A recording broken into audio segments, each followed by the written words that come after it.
আপনার সামনে এগুলো কি রাখছেন? এগুলো হচ্ছে মূলত সিরামিক্সের ক্লিপ। আর এই সিরামিক্সের ক্লিপ বলতে আপনারা হয়তো অনেকে জানেন না যে আমাদের এই যে যে সিরামিক্স গুলো আছে না, এই সিরামিক্স গুলো এগুলো হচ্ছে মূলত এগুলো হচ্ছে 3 মাতালা এই মালগুলো।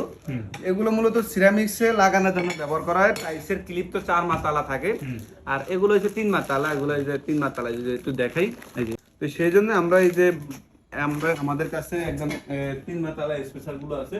তো এগুলো চাইলে কিন্তু আপনার টাইলসের ইয়াটা কিন্তু একদম সমান রাখতে পারবেন। আপনি যদি এই দেখেন, আপনাকে যদি দেখাই, এই যে এই ক্লিপগুলো এইভাবে কিন্তু মূলত লাগানো হয়। যদি চান যে 2 মিলি লাগাইতে 2 মিলি, বা আমাদের কাছে এখন 3 মিলি আছে।